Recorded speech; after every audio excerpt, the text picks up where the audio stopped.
mamá, descanse un poco debajo de aquel árbol, se ve cansada. Esas palabras todavía resuenan en mi cabeza como un eco que nunca termina de apagarse, palabras suaves, casi cariñosas. Palabras que cualquier hijo diría a su madre en un día de campo, pero yo sé ahora lo que había detrás de esa voz. Y esa verdad me persigue cada noche antes de dormir. Me llamo Wilma Ochoante, tengo 60 años y esta historia que voy a contarte cambió para siempre la forma en que veo el amor, la familia y la sangre que compartimos. Hay momentos en la vida que parecen insignificantes cuando los vives, pero que después entiendes que fueron el principio del fin. Esa mañana de sábado, cuando mi hijo Dionisio llegó a mi casa con una canasta de mimbre y una sonrisa que no veía en su rostro desde hacía meses, yo pensé que Dios finalmente había escuchado mis oraciones. Hacía casi un año que las cosas entre nosotros se habían enfriado. Nada dramático, nada que pudiera señalar con el dedo, solo esa distancia sutil que se cuela entre las familias, como el polvo bajo las puertas, llamadas más cortas, visitas más espaciadas, abrazos que ya no duraban lo mismo. Dionisio tiene 35 años, es mi único hijo. Lo crié sola después de que su padre murió en un accidente cuando él apenas tenía 8 años. Fueron años difíciles, años en los que trabajé doble turno en la fábrica textil para que no le faltara nada, para que pudiera ir a buenas escuelas, para que tuviera lo que yo nunca tuve. Recuerdo sus manos pequeñas aferradas a mi delantal mientras yo preparaba la cena después de largas jornadas. Recuerdo sus dibujos pegados en el refrigerador. Recuerdo la tarde en que me dijo que había conseguido trabajo como ingeniero en una empresa importante. Lloré de felicidad, todo mi esfuerzo había valido la pena, pero las cosas cambiaron cuando conoció a Fabiola. No voy a mentir, al principio ella me pareció una mujer educada, de buena familia, venía de Puebla, de una casa con jardín y empleadas domésticas. Usaba perfumes caros y hablaba con esa seguridad que da el dinero desde la cuna. Dionisio la miraba como si hubiera encontrado un tesoro. Se casaron hace 3 años en una boda elegante a la que invitaron a 200 personas. Yo pagué una parte de la celebración, aunque ellos nunca lo mencionaron frente a los invitados. Recuerdo que Fabiola me presentó a sus amigas como la mamá de Dionisio, sin decir mi nombre, un detalle pequeño, una espina pequeña. Después de la boda, las visitas se hicieron cada vez más raras. Primero venían cada domingo, luego cada 15 días, luego una vez al mes, siempre con alguna excusa, mucho trabajo, compromisos sociales, cansancio. Yo no quería ser la suegra que reclama, la que llama a cada rato, la que se mete donde no la llaman, así que me callaba, preparaba mi comida para una sola persona, veía la televisión sola, regaba las plantas del patio trasero y les hablaba como si fueran compañía. Mi casa es pequeña, pero es mía, la compré con el dinero de la liquidación cuando cerraron la fábrica hace 10 años, 2 recámaras, un patio con bugambilias y un árbol de limón que plantó mi esposo cuando Dionisio nació. Esa casa guarda cada memoria de mi vida. Las risas, las lágrimas, los cumpleaños, las noches en vela cuando mi hijo estaba enfermo, también guarda el testamento que hice hace 5 años, donde todo lo que tengo le pertenece a Dionisio, la casa, los ahorros, las joyas de mi madre. No es mucho, pero es todo lo que construí. Esa mañana de sábado, cuando Dionisio tocó el timbre a las 9 de la mañana, mi corazón dio un salto. Hacía 2 meses que no lo veía, 2 meses en los que sus mensajes de texto eran cada vez más escuetos. Hola, mamá, ¿todo bien? Luego te marco. Abrí la puerta y ahí estaba él con esa canasta de mimbre y una camisa clara que le quedaba perfecta. Detrás venía Fabiola con lentes de sol grandes y un vestido floreado. Sonreía. Pero era esa sonrisa que no llega a los ojos. Mamá, te tenemos una sorpresa, dijo Dionisio dándome un beso en la mejilla. Vamos a hacer un día de campo los 3, como cuando yo era niño y tú. Me llevabas al parque, se me llenaron los ojos de lágrimas. Qué tonta fui, qué ingenua. En serio, mijo, un día de campo. Sí, mamá, ya tenemos todo preparado, sándwiches, frutas, jugo. Fabiola hizo paisana, tu favorito. Miré a Fabiola, ella asintió con la cabeza. Todavía con esa sonrisa perfecta, pensamos que sería lindo pasar el día juntos, dijo con voz suave. Usted siempre ha trabajado tanto, doña Wilma, merece un descanso. Doña Wilma, nunca me llamaba simplemente Wilma, mucho menos mamá, siempre ese doña que ponía distancia entre nosotras. Pero ese día no quise pensar en eso, ese día solo quería creer que mi familia me amaba. Déjame cambiarme, dije secándome las lágrimas, no tardo nada, me puse un vestido sencillo color beige y mis zapatos cómodos. Tomé mi suéter porque sé que en el campo refresca. Cuando salí, Dionisio ya había guardado la canasta en el coche, un auto nuevo, gris plata, que yo no conocía. Cambiaste de coche, hijo. Mamá, nos fue bien este año. Fabiola consiguió un ascenso en su trabajo. Subí al asiento trasero, ellos adelante, como si yo fuera la invitada, como si ya no fuera parte central de nada. Salimos de la ciudad, Dionisio manejaba tranquilo escuchando música suave, Fabiola revisaba su teléfono constantemente, yo miraba por la ventana viendo cómo la ciudad se convertía en campos verdes, en cerros lejanos, en caminos de terracería. ¿A dónde vamos exactamente?, pregunté después de media hora de camino. A un lugar especial que encontré, dijo Dionisio, es un bosque precioso, muy tranquilo, no hay casi nadie, es perfecto para estar en familia. Fabiola se volteó hacia mí y me regaló otra de esas sonrisas, le va a encantar. Doña Wilma, es un lugar lleno de paz. Paz, qué ironía, seguimos manejando, el camino se volvía cada vez más angosto, los árboles cada vez más tupidos, ya no había casas, ya no había señales de civilización, solo naturaleza y silencio. Una parte de mí comenzó a sentir algo extraño, una incomodidad que no podía explicar, pero la acallé de inmediato.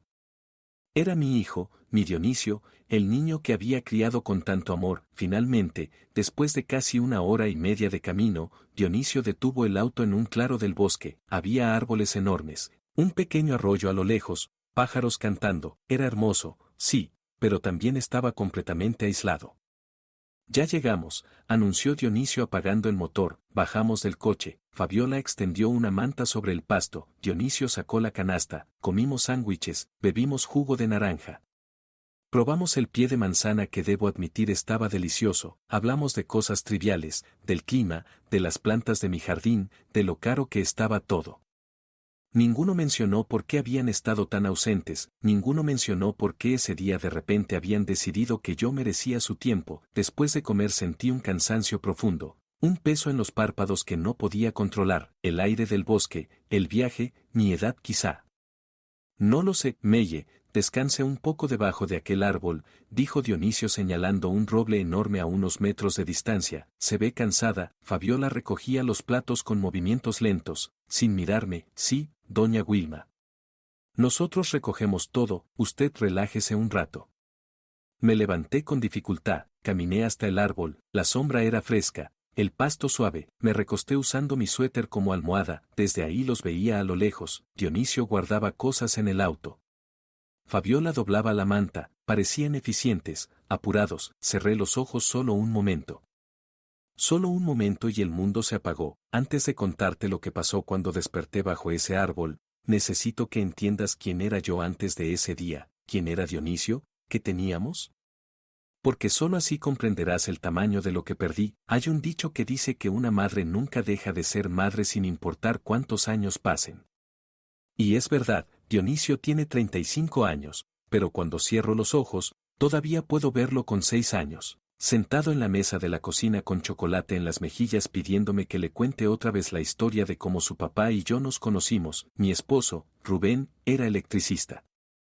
Tenía manos fuertes y una risa que llenaba toda la casa. Nos conocimos en una fiesta del pueblo cuando yo tenía 22 años, él tenía 25, no fue amor a primera vista, no fue algo más lento, más profundo, como cuando plantas un árbol y lo ves crecer con los años. Nos casamos 6 meses después, rentamos una casa pequeña en la colonia Guerrero, él trabajaba en una empresa de instalaciones eléctricas, yo ayudaba en la tienda de abarrotes de mi tía. No teníamos mucho, pero teníamos sueños, y eso en ese entonces parecía suficiente.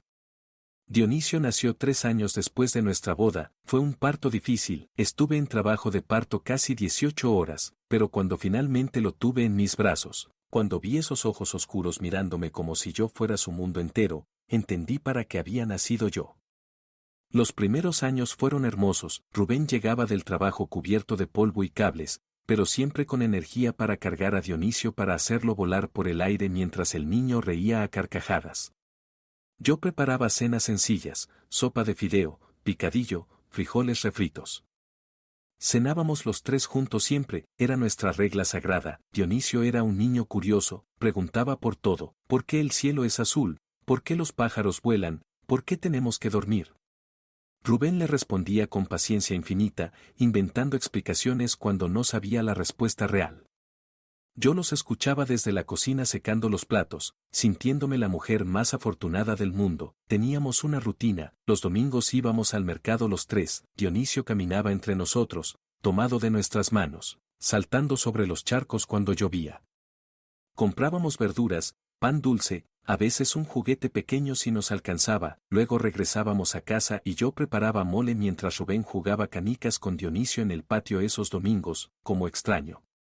Esos domingos, todo cambió una tarde de jueves. Dionisio tenía 8 años, yo estaba preparando la cena cuando sonó el teléfono, era el hospital, hubo un accidente en una obra donde Rubén estaba trabajando, una descarga eléctrica, no sobrevivió. Recuerdo que el teléfono se me cayó de las manos, recuerdo que Dionisio salió corriendo de su cuarto preguntando qué pasaba. Recuerdo que lo abracé tan fuerte que probablemente le hice daño, pero no podía soltarlo, no podía dejar que él también se fuera. El funeral fue un sábado, llovió todo el día, Dionisio no lloró. Se quedó ahí parado con su traje negro que le quedaba grande, viendo el ataúd sin decir una palabra. Esa noche, cuando lo acosté, finalmente habló, mamá, ahora, ¿quién va a enseñarme a arreglar cosas? Me partió el corazón, pero me sequé las lágrimas y le dije, yo, mi hijo, yo te voy a enseñar todo lo que necesites saber. Y lo hice, aprendí a cambiar focos, a desatorar cañerías, a reparar la licuadora cuando dejaba de funcionar. Aprendí a ser padre y madre al mismo tiempo, no porque quisiera, porque tenía que hacerlo. La pensión que me dieron por la muerte de Rubén no alcanzaba para mucho. Así que conseguí trabajo en una fábrica textil que quedaba a 40 minutos de la casa, entraba a las 6 de la mañana y salía a las 4 de la tarde. Luego corría a recoger a Dionisio de la escuela, llegábamos a casa, yo preparaba la cena mientras él hacía la tarea, cenábamos juntos, lo bañaba, lo acostaba y entonces yo me quedaba despierta una hora más haciendo costuras por encargo para sacar un dinero extra. Fueron años duros, años en los que llegaba a la cama con el cuerpo adolorido, con las manos hinchadas de tanto coser, pero cuando veía a Dionisio dormido en su cama, con sus libros bien forrados, con su uniforme limpio para el día siguiente, todo valía la pena. Él era un buen estudiante, nunca me dio problemas, hacía su tarea sin que se lo pidiera, ayudaba en la casa sin protestar. Los viernes, cuando yo llegaba más cansada que de costumbre, él ya había barrido el patio y puesto la mesa, para que descanses un poco, mamá, decía con esa sonrisa tímida que me derretía el corazón. Cuando cumplió 15 años, quiso trabajar, dijo que quería ayudarme con los gastos, pero yo no lo permití, tu único trabajo es estudiar. Le dije, vas a terminar la preparatoria, vas a ir a la universidad. Vas a ser alguien en la vida, vas a tener lo que yo nunca tuve. Y así fue, se esforzó, sacó buenas calificaciones, consiguió una beca para estudiar ingeniería civil en una universidad pública. Yo lloré el día que recibió la carta de aceptación, lloré de felicidad, de orgullo, de alivio. Durante sus años de universidad trabajé turnos dobles siempre que pude. Quería que él se concentrara en sus estudios, que no tuviera que preocuparse por pagar pasajes o comprar libros. Me sacrifiqué, dejé de comprar ropa nueva para mí, dejé de salir con las pocas amigas que me quedaban. Mi vida entera giraba alrededor de él, pero no lo sentía como sacrificio, lo sentía como propósito. Cuando se graduó, a los 24 años fue uno de los días más felices de mi vida. Verlo ahí parado con su toga y su birrete, recibiendo su título, fue ver todos mis esfuerzos convertidos en realidad. Ese día me abrazó fuerte y me susurró al oído, gracias, mamá, todo lo que soy es gracias a ti. Guardé esas palabras en mi corazón como un tesoro. Los siguientes años fueron buenos. Dionisio consiguió trabajo rápido, primero en una constructora pequeña, luego en una empresa más grande, ganaba bien.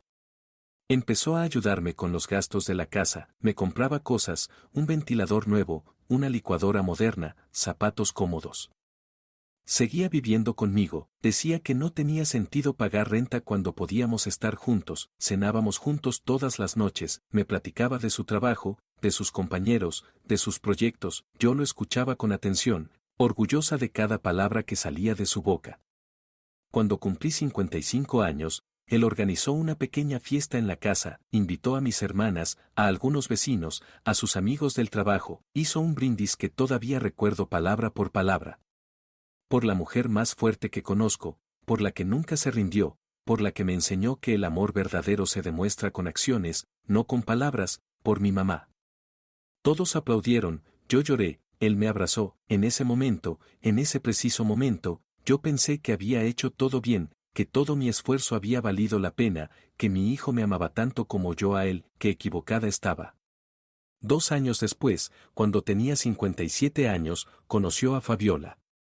Ella trabajaba en el departamento de recursos humanos de su empresa, venía de una familia acomodada de Puebla, su padre tenía un negocio de importaciones, su madre había estudiado en el extranjero.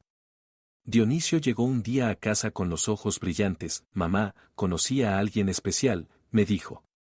Mi corazón se encogió no de alegría, de miedo, pero fingí una sonrisa, cuéntame, mi hijo me habló de ella durante 1 hora, de lo inteligente que era, de lo bonita, de lo bien que se vestía, de sus estudios en administración, de su familia, especialmente de su familia. La conocí 2 semanas después, Dionisio la trajo a cenar, yo preparé mi mejor mole, el que siempre le encantaba a mi hijo, puse la mesa bonita con el mantel bordado que había sido de mi madre, me arreglé lo mejor que pude. Fabiola llegó con un vestido elegante y tacones altos. Traía un ramo de flores que parecía caro, me saludó de beso en la mejilla, pero noté cómo sus ojos recorrían la casa, la sala pequeña, los muebles viejos, las paredes que necesitaban pintura, qué casa tan acogedora, dijo con una sonrisa que no le llegó a los ojos. Durante la cena habló mucho de su familia, de la casa donde creció, de sus viajes a Europa, de la universidad privada donde estudió. Dionisio la escuchaba embelesado, como si cada palabra que salía de su boca fuera oro puro. Cuando probó mi mole, dijo, está rico, doña Wilma. Aunque a mí me gusta menos picante, pero está bien, doña Wilma, no, señora Wilma, doña Wilma, como si yo fuera una anciana de 80 años. Esa noche, después de que se fueron, me quedé sentada en la cocina mirando los platos sucios, algo dentro de mí. Sabía que todo estaba a punto de cambiar y no para bien. ¿Alguna vez has sentido que alguien llegó a tu vida no quedarse contigo, sino para alejarte de lo que más amas? Esa noche, por primera vez, sentí ese miedo y tenía razón en tenerlo. El noviazgo duró 1 año y medio. Durante ese tiempo vi cómo mi hijo se transformaba en alguien que ya no reconocía. Dionisio empezó a llegar tarde a casa, a veces ni siquiera llegaba. Se quedaba en el departamento que Fabiola rentaba en una zona elegante de la ciudad. Cuando venía, ya no cenábamos juntos como antes. Comía rápido, mirando su teléfono, respondiendo mensajes de ella. Mi hijo, ¿ya no quieres que te prepare tu mole favorito? Le pregunté una noche. Ay, mamá, es que Fabiola y yo vamos a cenar con sus papás, ya sabes. Hay que quedar bien con la familia como si la suya propia ya no importara. Las llamadas de Fabiola llegaban a cualquier hora, él dejaba todo para contestarle. Si estábamos platicando, interrumpía la conversación. Si estaba ayudándome con algo en la casa, soltaba las herramientas y salía al patio para hablar con ella en privado. Una tarde le pedí que me acompañara al doctor. Tenía una cita para revisión de mi presión arterial. Siempre me acompañaba desde que era joven. No puedo, mamá, Fabiola y yo vamos a ver lugares para la boda. Mi corazón se detuvo un segundo. Sí, mamá, te lo iba a decir hoy. Le pedí matrimonio hace 1 semana, dijo que sí, sonreía, estaba feliz y yo tuve que fingir que también lo estaba, aunque por dentro sentía que algo se quebraba. Qué bueno, mijo, me alegro mucho por ti, pero no me alegré. Me asusté, los preparativos de la boda fueron un torbellino. Fabiola quería todo perfecto, el salón más caro, el vestido de diseñador, 200 invitados, un menú de 5 tiempos, banda, en vivo, ¿no es demasiado? Le pregunté a Dionisio una noche. ¿Podríamos hacer algo más sencillo, más íntimo? Mamá, es el día más importante de nuestras vidas. Fabiola merece la boda de sus sueños, y que merecía yo, no decir nada, quedarme callada viendo cómo gastaban todo en una fiesta. Cuando hablaron del presupuesto, descubrí que no les alcanzaba. Fabiola quería invitar a toda su familia extendida de Puebla.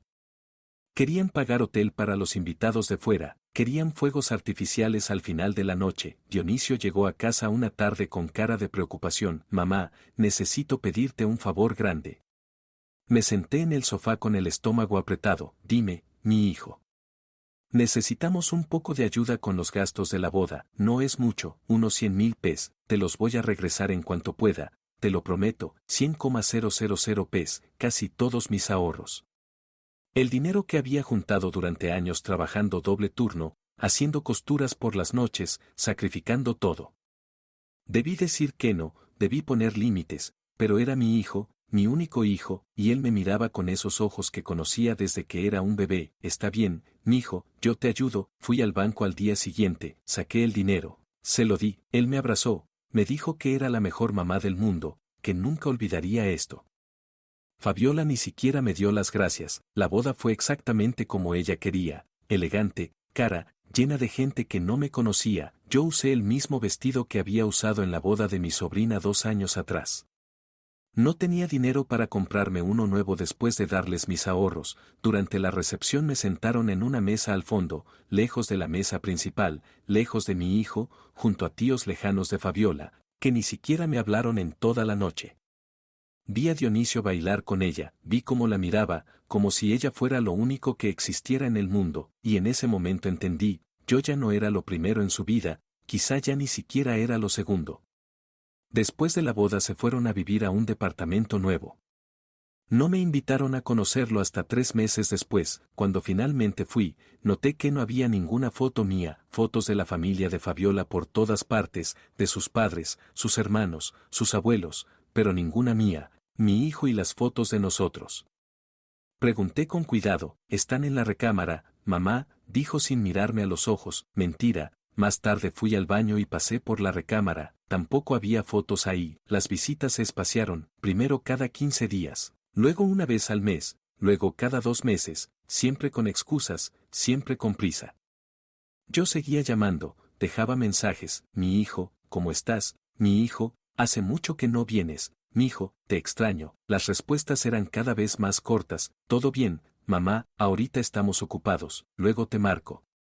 Nunca marcaba. ¿Sabes lo que duele? No es que te griten, no es que te insulten, es que poco a poco te hagan invisible, como si fueras un mueble viejo que ya no sirve. Como si todo lo que diste, todo lo que sacrificaste no valiera nada. Y entonces llegó aquel sábado, el día del piquenique, el día que pensé que finalmente me habían recordado, el día que cambió todo para siempre. Cuando abrí los ojos, lo primero que sentí fue frío, un frío que me calaba hasta los huesos. El sol ya no estaba donde lo recordaba, la luz era diferente, más tenue, más lejana. Me incorporé con dificultad, mi cuerpo estaba rígido, adolorido. ¿Cuánto tiempo había dormido? 1 hora, 2. Miré hacia donde habíamos extendido la manta, no había nada, la manta no estaba, la canasta no estaba, Dionisio y Fabiola no estaban. Mi hijo, llamé con la voz todavía ronca del sueño. Silencio, Dioniso, solo el viento entre los árboles, el canto lejano de un pájaro. Me puse de pie, tambaleándome un poco, mis piernas no respondían bien. Caminé hacia donde había estado el coche, el espacio estaba vacío. Ni siquiera quedaban las marcas de las llantas en el pasto. Dionisio, grité más fuerte, hijo, nada. Mi corazón comenzó a latir rápido, demasiado rápido. Sentí ese peso en el pecho que conozco bien, el que me obliga a respirar profundo. Tranquila, Wilma, tranquila. Seguramente fueron a buscar algo, a conseguir más agua, a dar una vuelta por el bosque. Van a regresar, claro que van a regresar. Esperé 5 minutos, 10, 15, el sol seguía bajando, las sombras se alargaban, el frío aumentaba. Revisé mi suéter, estaba arrugado, húmedo del pasto. Metí las manos en los bolsillos buscando mi teléfono, no estaba, lo había dejado en mi bolsa y mi bolsa estaba en el coche que ya no está. No susurré sintiendo que el pánico empezaba a trepar por mi garganta. Caminé en círculos buscando algo, lo que fuera, un rastro, una señal, pero no había nada, solo árboles, pasto, ese arroyo a lo lejos y un silencio que me aplastaba. Volví al árbol donde había dormido, me senté de nuevo tratando de pensar con claridad. Se fueron a dar una vuelta, van a regresar, mi hijo no me dejaría aquí, no puede ser. Pero pasó otra media hora y luego otra y no regresaron. La luz del día comenzaba a desvanecerse. En el bosque el atardecer llega más rápido, los árboles bloquean el sol, todo se vuelve gris, después morado, después negro. No podía quedarme ahí, tenía que moverme. Me puse de pie y comencé a caminar en la dirección por donde habíamos llegado. o al menos en la dirección que yo creía recordar. Todos los árboles se veían iguales, todos los caminos parecían llevar a ninguna parte, caminé durante lo que parecieron horas, mis zapatos cómodos ya no eran tan cómodos, me dolían los pies, me dolían las piernas, me dolía el pecho de tanto respirar con dificultad. Por donde vinimos, era por aquí o por allá, estaba perdida, completamente perdida, la noche cayó como una cortina negra, ya no veía nada, solo sombras, solo formas indefinidas que me asustaban. Me tropecé con una raíz y caí de rodillas, el dolor fue agudo, punzante. Me quedé ahí un momento en el suelo con las manos hundidas en la tierra fría, y por primera vez lloré de miedo, de confusión, de dolor físico y emocional. ¿Por qué me dejaron aquí? ¿Por qué, Dionisio? ¿Por qué? Pero incluso en ese momento, incluso ahí tirada en el suelo de un bosque oscuro y vacío, una parte de mí se negaba a creer la verdad. Una parte de mí seguía buscando explicaciones inocentes, tal vez el coche se descompuso y fueron a buscar ayuda, tal vez pensaron que yo iba a despertar y a seguirlos, tal vez es un malentendido. Así funciona el amor de madre, te niegas a ver lo evidente, te niegas a aceptar que la persona que más amaste en el mundo pueda hacerte daño. Me puse de pie de nuevo, seguí caminando, no tenía otra opción, no sé cuánto tiempo más caminé, 1 hora, 2, el tiempo perdía sentido en esa oscuridad, y entonces, a lo lejos vi una luz pequeña, intermitente, pero una luz al fin, corrí hacia ella con las últimas fuerzas que me quedaban. Era una carretera pequeña de 2 carriles, pero una carretera, me paré en medio del camino, agitando los brazos, el primer coche no se detuvo, pasó de largo a toda velocidad, el segundo tampoco. El tercero redujo la velocidad, pero siguió de largo. Por favor, alguien deténgase. Entonces apareció una camioneta vieja, frenó con un chirrido a unos metros de mí, un hombre bajó, tenía unos 50 años, ropa de trabajo, cara de cansancio. Señora, ¿está usted bien? ¿Qué hace aquí a estas horas? Y ahí, frente a un desconocido, me derrumbé, le conté todo entre sollozos, el piquenique, mi hijo, el bosque, el despertar sola. Él me miró con una mezcla de incredulidad y compasión. Súbase, señora, la llevo a su casa. ¿Dónde vive? Le di mi dirección, me subí a la camioneta. Olía a sudor y a herramientas, nunca un olor me había parecido tan reconfortante. Manejó en silencio durante los primeros minutos, luego habló. Señora, con todo respeto, ¿está segura de que su hijo la dejó ahí a propósito? No lo sé, susurré, no quiero creerlo. Es que, ¿quién hace eso? ¿Quién deja a su madre en medio del bosque? No respondí porque no tenía respuesta, porque la verdad todavía era demasiado grande, demasiado dolorosa para aceptarla. El viaje de regreso duró casi 2 horas, cuando finalmente llegamos a mi colonia, ya era noche cerrada. Debían ser las 10, tal vez las 11, es aquí, dije señalando mi calle, pero conforme nos acercábamos a mi casa, noté algo extraño, había coches estacionados por toda la cuadra, coches que no reconocía, demasiados coches. Y entonces vi las luces de mi casa estaban encendidas, todas. ¿Tiene visita?, preguntó el hombre. No, que yo sepa, respondí con un nudo en el estómago. La camioneta se detuvo frente a mi casa, bajé con piernas temblorosas, la puerta de entrada estaba entreabierta. Entré y lo que vi paralizó, mi sala estaba llena de gente vestida de negro, llorando, abrazándose, susurrando. En medio de la sala, donde siempre estaba mi mesita de centro había un altar con flores blancas, velas encendidas, listones negros y en el centro una fotografía enmarcada, mi fotografía, la que me tomaron en mi último cumpleaños, yo sonriendo, con mi vestido beige y debajo de la foto, un letrero que decía Wilma Ochante, descanse en paz. A veces confiamos demasiado en quien no debemos. Tú también te has decepcionado de alguien que amabas. Cuéntame tu historia en los comentarios, quiero leerte. Hay momentos en la vida en los que el cerebro se niega a procesar lo que los ojos están viendo. Momentos en los que la realidad es tan absurda, tan imposible, que tu mente simplemente se detiene. Ese fue uno de esos momentos. Me quedé parada en la entrada de mi propia casa, viendo mi propia fotografía rodeada de flores y velas, mientras personas que conocía desde hacía años lloraban mi muerte.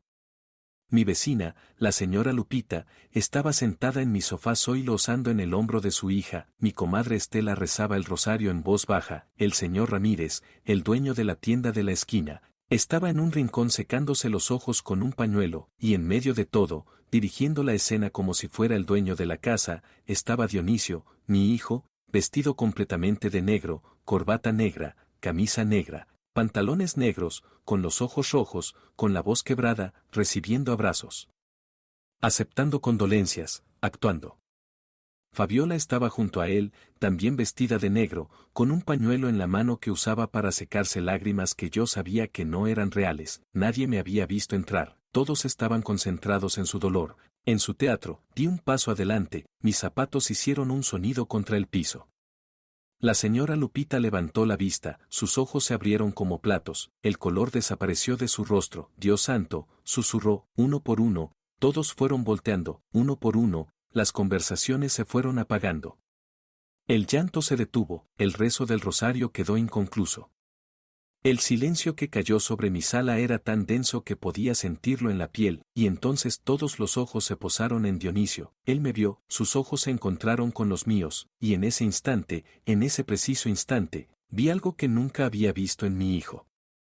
Pánico puro, no sorpresa, no alivio, no alegría de verme viva, pánico, mamá, dijo con voz estrangulada, mamá, estás viva, completé la frase por él, sí, hijo, estoy viva. Fabiola dejó caer el pañuelo. Su rostro, normalmente tan controlado, mostraba algo cercano al horror. El señor Ramírez fue el primero en reaccionar, se puso de pie y caminó hacia mí con los brazos extendidos. Wilma, Dios mío, Wilma, qué milagro, todos pensábamos que estaba muerta, dije con voz tranquila, sí, ya veo. Mi comadre Estela se acercó también tocándome los brazos como si necesitara confirmar que yo era real. Pero Dionisio dijo que tuviste un ataque al corazón en el bosque, que llamaron a la ambulancia, pero que no llegó a tiempo, que me volví a mirar a mi hijo, eso dijiste. Él abrió la boca, la cerró, la volvió a abrir. Mamá, yo pensé cuando regresamos al coche y tú no estabas, te buscamos por todas partes y mentira, dije, la palabra salió con más fuerza de la que esperaba. Mentira, mamá, por favor, déjame explicar. Explicar qué, mi voz comenzaba a temblar. Explicar por qué me dejaste dormida en medio del bosque y te fuiste. Explicar por qué está mi foto en un altar. Explicar por qué hay un velorio en mi casa cuando yo estoy viva. Todos nos miraban, el aire estaba tan cargado de tensión que costaba respirar. Fabiola tocó el brazo de Dionisio como tratando de detenerlo, pero él se soltó. Fue un malentendido terrible, dijo acercándose a mí con las manos extendidas. Cuando despertamos de la siesta, tú ya no estabas, pensamos que habías ido al baño o a caminar, esperamos, te buscamos, gritamos tu nombre, pero no aparecías, y entonces encontramos tu suéter junto al arroyo y pensamos que te habías caído, que te habías ahogado. Mentira tras mentira, cada palabra era como una puñalada. Mi suéter estaba conmigo, dije con voz fría, lo usé como almohada bajo el árbol donde tú me dijiste que descansara. Él parpadeó, buscó otra historia, otra excusa, debe haber habido otro suéter, nos confundimos. Estábamos desesperados, mamá, llamamos a la policía del pueblo más cercano, ellos buscaron por horas, dijeron que con el arroyo, con la corriente, que era poco probable que dije, basta de mentiras. La señora Lupita intervino con voz temblorosa, Wilma, tal vez deberías sentarte. Has pasado por algo terrible, estás en shock. No, estoy en shock, respondí, estoy viendo con claridad por primera vez en años. Miré alrededor de mi sala todas esas personas, cuando habían llegado. ¿Cómo se habían organizado tan rápido? ¿Hace cuánto empezó este velorio? Pregunté, nadie respondió de inmediato. Finalmente, mi comadre Estela habló. Dionisio nos llamó esta tarde como a las 5, dijo que habías tenido el ataque alrededor del mediodía, que había sido muy rápido, que no sufriste. 5 de la tarde, apenas unas horas después de que me dejaran en el bosque, ni siquiera esperaron a que oscureciera, ni siquiera esperaron un día, ya tenían todo planeado. ¿Y el acta de defunción? Pregunté mirando directamente a Dionisio, porque para hacer un velorio, para que toda esta gente esté aquí llorando, debe haber un acta de función, ¿o también inventaste eso? Su silencio fue respuesta suficiente. Fabiola dio un paso adelante. Su voz sonaba firme, pero yo podía ver el temblor en sus manos. Doña Wilma, entiendo que está molesta, ha sido un día horrible para todos, pero debe entender que su hijo actuó de buena fe, pensamos que la habíamos perdido. El dolor era real, la miré a los ojos. Esos ojos que siempre me habían mirado con desdén, apenas disimulado, dolor real, repetí, dolor real es organizar un velorio sin cuerpo. Dolor real es llorar frente a mis vecinos mientras yo estaba perdida en un bosque tratando de encontrar el camino a casa. Mamá, por favor, Dionisio intentó tocar mi brazo, pero me alejé, sé que se ve mal, sé que cometimos errores, pero fue pánico, miedo, no sabíamos qué hacer, sabían exactamente qué hacer, dije, y lo hicieron muy rápido. Miré de nuevo la sala, el altar estaba perfectamente montado, las flores frescas, las velas de buena calidad, los listones negros. ¿De dónde salieron todas estas cosas?, pregunté. Si alguna vez has tenido que apagar el mundo para no romperte, entenderás esa decisión mejor que cualquier explicación. Mientras tanto, el plan que habían dado por seguro empezó a resquebrajarse. Las fechas ya no cerraban. Los números no cuadraban. Las promesas hechas a otros quedaron suspendidas en el aire. Y con cada problema que surgía, la presión volvía hacia mí, como si yo fuera la única pieza capaz de sostener todo. Pero ya no estaba ahí. Y la ausencia de ese soporte se hizo evidente muy rápido. Esa noche casi no dormí. No por arrepentimiento, sino por adrenalina. Mi cuerpo estaba en alerta, procesando años de sumisión y minutos de ruptura. Me levanté varias veces, caminé por la casa, me senté en la oscuridad. Pensé en todo lo que podía venir, distanciamiento, enojo prolongado, incluso la posibilidad de perder el vínculo. Y aún así, no quise retroceder. Porque por primera vez entendí algo con claridad brutal: si retrocedía ahora, me perdería a mí para siempre. A la mañana siguiente, el teléfono volvió a encenderse. Decidí leer los mensajes con calma. Algunos eran breves, cargados de reproche. Otros eran largos, llenos de culpa, recordándome todo lo que yo había hecho antes, como si eso me obligara a seguir haciéndolo. Uno, en particular, me atravesó: después de todo lo que te dimos emocionalmente, esto es lo que recibimos. Lo leí varias veces. Me dolió, claro.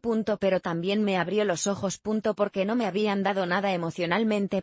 Me habían tomado. Y habían confundido costumbre con derecho. Respondí a uno solo, una respuesta corta, medida, sin entrar en discusión. No es una decisión contra ustedes. Es una decisión a favor de mí. No hubo respuesta inmediata. Y ese silencio, esta vez del otro lado, fue ensordecedor. Las consecuencias no tardaron en hacerse públicas. Comentarios indirectos. Miradas incómodas. Historias contadas a medias a otras personas. Yo lo sentía, aunque nadie me lo dijera directamente. Y aunque dolía saber que estaba siendo retratada como la villana, había algo liberador en no intentar corregir la narrativa. Durante años había explicado de más. Ahora no iba a explicar nada. Si estás siguiendo esta historia, te invito a que te preguntes algo: ¿cuántas veces has intentado controlar cómo te ven los demás a costa de traicionarte? Piénsalo con honestidad. Y si quieres, cuando llegue el momento, compártelo. Porque soltar esa necesidad también libera. El verdadero colapso llegó cuando la realidad financiera chocó de frente con las expectativas. Pagos que no se pudieron hacer. Compromisos que quedaron en el aire. Personas externas que empezaron a pedir respuestas. Y de pronto, la pregunta dejó de ser: ¿por qué no ayudas? Y pasó a ser: ¿cómo vamos a salir de esta? Esa pregunta ya no me incluía como solución automática. Y aunque no lo admitieran en voz alta, ahí empezó el pánico real. Recibí una visita inesperada esa misma semana. No venía con reproches, venía con desesperación. El rostro cansado, la voz quebrada. Me pidieron que hablara, que reconsiderara, que al menos ayudara un poco. Que no los dejara caer así. Y por un segundo, solo por un segundo, sentí el impulso de ceder, el impulso de suavizar la caída. Pero lo detuve. Porque entendí algo fundamental: caer era exactamente lo que necesitaban. No para sufrir, sino para aprender. Para hacerse cargo de decisiones que nunca debieron tomar contando conmigo. Dije que no. De nuevo. Con menos palabras que antes. Y ese no, aunque más pequeño, fue aún más devastador. Porque ya no había margen para negociar. Después de esa visita, el silencio se volvió más denso. No hubo más llamadas. No hubo más intentos de convencerme. El colapso estaba completo. No en términos de destrucción total, sino de ilusión. La ilusión de que siempre habría alguien para rescatar, para pagar, para sostener. Esa ilusión había muerto. Y con ella, una versión antigua de nuestra relación. Si has llegado hasta aquí, Quiero decirte algo importante, este punto es el más difícil de atravesar. Es donde muchas personas retroceden por miedo al vacío que queda cuando dejan de sostener. Si sigues aquí, es porque una parte de ti entiende que ese vacío también puede ser el inicio de algo nuevo. Los días siguientes fueron extrañamente tranquilos. No porque todo estuviera bien, sino porque la tormenta ya había pasado. Yo me sentía agotada, pero firme. Triste, pero íntegra. Había perdido algo, sí. Pero también había recuperado algo invaluable, mi lugar como persona, no como recurso. Antes de terminar esta parte, quiero invitarte a una reflexión. Piensa en la última vez que alguien colapsó cuando tú pusiste un límite. ¿Fue realmente tu límite el problema, o fue la dependencia que nunca se cuestionó? Si te animas, deja tu reflexión cuando puedas. Este espacio también es para eso. En la próxima parte te contaré lo que vino después del colapso. No fue inmediato ni bonito. Fue incómodo, lento y lleno de consecuencias. Porque cuando una estructura cae, lo que queda no es claridad, sino escombros. Y aprender a moverse entre esos escombros es una lección que nadie puede evitar. Si crees que lo peor ya pasó, te adelanto algo: aún falta entender el precio real de haber dicho no. Después del colapso vino algo que no había anticipado del todo, el vacío. No el silencio tranquilo que había sentido antes, sino un vacío cargado de resentimiento, de palabras no dichas, de miradas que ya no se cruzaban. Los días empezaron a pasar con una lentitud extraña. Ya no había llamadas constantes ni mensajes urgentes, pero esa ausencia no traía paz inmediata. Traía una sensación de estar siendo observada desde lejos, juzgada en conversaciones en las que yo no estaba presente. Y aunque nadie me lo confirmara, lo sabía. Cuando una persona deja de cumplir el rol que otros le asignaron, la reacción casi nunca es comprensión, es enojo. Las primeras señales llegaron en forma de comentarios indirectos. Frases lanzadas al aire, repetidas por terceros. Está muy cambiada. Antes no era así. Algo le pasó. Cada frase era una manera elegante de decir que había fallado a una expectativa no hablada. Y lo más curioso es que nadie decía nos equivocamos al asumir. Nadie se preguntaba si habían ido demasiado lejos. El foco estaba siempre en mi cambio, no en su abuso. Si alguna vez te han criticado por poner límites en lugar de cuestionar a quien los cruzó, sabes exactamente cómo se siente esto. Me encontré a mí misma dudando otra vez, no de la decisión, sino del precio. Porque el precio no era solo emocional, era relacional. Había perdido cercanía. Había perdido espontaneidad. Había perdido ese lugar cómodo, aunque injusto, que ocupaba antes. Y aunque sabía que ese lugar me estaba dañando, dejarlo implicaba aceptar una nueva identidad, la de la madre que ya no resuelve todo. Y esa identidad, para muchos, resulta incómoda.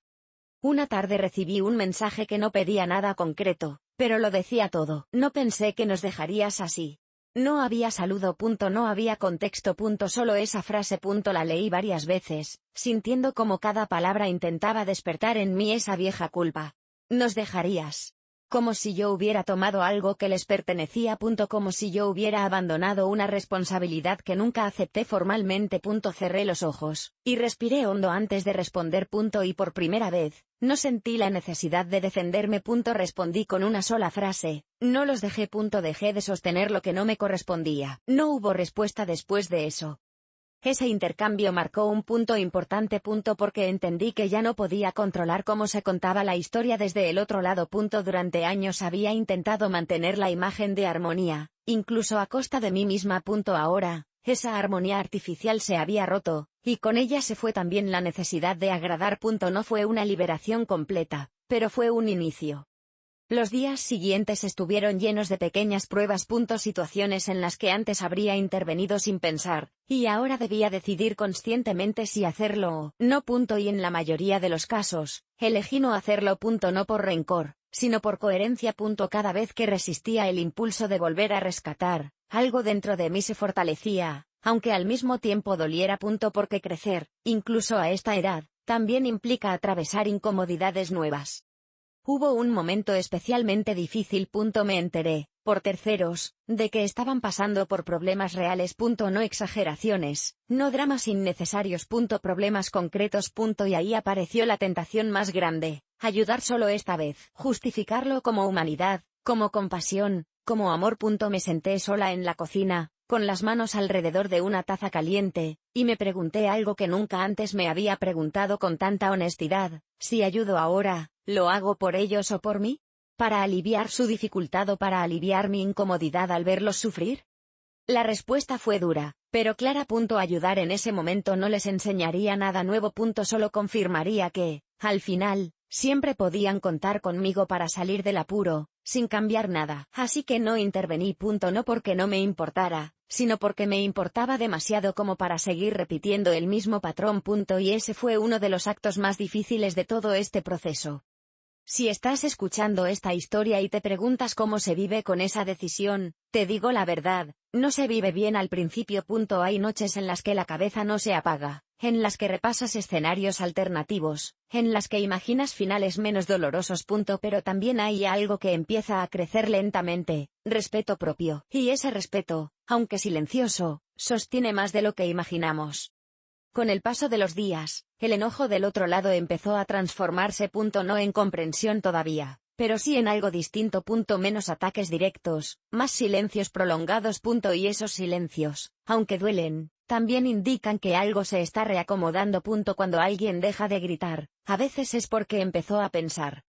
Una mañana recibí una llamada inesperada. No era para reprochar, no era para pedir dinero, no era para exigir. Era para decir: esto se nos fue de las manos. Esa frase, tan simple, marcó el primer quiebre real del otro lado. No era una disculpa, pero tampoco era una acusación. Era el reconocimiento de que algo había fallado. Y aunque no resolvía nada, habría una pequeña grieta por donde podía entrar otra forma de relación. No celebré esa llamada. No me sentí victoriosa. Me sentí cansada, pero también aliviada. Porque por primera vez, el peso no estaba solo sobre mis hombros. Por primera vez, alguien más empezaba a ver las consecuencias de sus decisiones sin buscar un culpable externo inmediato. Si has llegado hasta aquí, quiero que te quedes con algo: cuando una persona deja de sostenerlo todo, no solo se cae lo que estaba mal construido, también se revela quién está dispuesto a reconstruir de verdad, y quién solo quiere volver a lo de antes. Esa diferencia no se ve en los discursos, se ve en el tiempo. Los días siguientes no trajeron soluciones mágicas. Trajeron incomodidad, ajustes, conversaciones difíciles. Trajeron consecuencias reales que tuvieron que enfrentar sin mi intervención directa. Y aunque parte de mí sufría al verlos así, otra parte, más firme, entendía que ese sufrimiento era el precio de aprender algo que nunca habían tenido que aprender: hacerse cargo. Antes de seguir, quiero invitarte a algo. Si esta parte de la historia te resulta especialmente dura, pregúntate por qué. A veces, lo que más nos duele no es lo que vemos, sino lo que nos recuerda de nosotros mismos. Si quieres, cuando llegue el momento, deja tu reflexión. Este espacio también es para procesar lo que incomoda. En la próxima parte te contaré cómo, poco a poco, las consecuencias empezaron a transformarse en algo distinto. No en arrepentimiento inmediato, ni en redención rápida, sino en algo más lento y más real: aprendizaje. Porque tocar fondo no siempre destruye. A veces, es lo único que permite empezar de nuevo. El enojo no desapareció de un día para otro. Eso habría sido demasiado simple. Lo que ocurrió fue algo más incómodo y más profundo. El enojo empezó a transformarse en algo que nadie sabía manejar. Frustración, desorientación. Miedo. Cuando alguien ha vivido siempre con una red invisible debajo, el momento en que esa red desaparece no se siente como libertad, se siente como caída libre. Y en esa caída, muchos buscan culpables antes que respuestas. Yo me convertí, para ellos, en la explicación más fácil. Las palabras empezaron a cambiar de forma. Ya no eran reproches directos, ahora venían cargadas de victimismo. No sabes lo difícil que está siendo todo. Estamos muy mal. Nunca pensamos que nos dejarías solos. Cada frase estaba cuidadosamente construida para despertar en mí esa versión antigua que corría a rescatar, que confundía compasión con responsabilidad. Y no voy a mentirte, funcionó por momentos. Sentía el pecho apretado al leer esos mensajes. Sentía el impulso casi físico de llamar, de ofrecer soluciones, de aliviarles el peso aunque fuera un poco. Pero también sentía algo nuevo, algo que antes no existía: una resistencia interna que me pedía parar, pensar, no reaccionar desde la costumbre. Si estás escuchando esto y piensas que poner límites significa no sentir nada, déjame decirte la verdad: Poner límites duele. Duele porque te importa. Duele porque amas. Y duele porque estás rompiendo una versión de ti que fue aceptada precisamente por no incomodar a nadie. Hubo un mensaje que me marcó especialmente. Llegó una noche, tarde, cuando el cansancio vuelve todo más frágil. Decía algo así como, si esto sigue así, no sé cómo vamos a salir adelante. De verdad esperaba más de ti. No había insultos. No había gritos. Solo decepción cuidadosamente empaquetada. Me quedé mirando la pantalla durante mucho tiempo. Porque esa frase tocaba exactamente el punto que más me había definido durante años, la idea de que mi valor estaba en estar a la altura. Esa noche no respondí. No porque no supiera qué decir, sino porque sabía que cualquier respuesta inmediata sería una reacción emocional, no una decisión consciente. Apagué el teléfono. Me acosté y dejé que la incomodidad me acompañara. Y mientras estaba ahí, en la oscuridad, entendí algo que nunca había querido aceptar. Parte de mi identidad estaba construida sobre la aprobación ajena. Yo también tenía que desaprender. Al día siguiente, cuando volví a encender el teléfono, había más mensajes. Algunos más duros, otros más suaves. Todos apuntaban al mismo lugar, hacerme sentir responsable de un malestar que no había creado. Y por primera vez, en lugar de explicarme, hice algo distinto. Me pregunté, ¿qué parte de esto sí me corresponde y qué parte no? Esa pregunta, tan simple, fue revolucionaria. Porque la respuesta fue clara. Me correspondía cuidar de mí. No me correspondía arreglar las consecuencias de decisiones que otros habían tomado sin mí.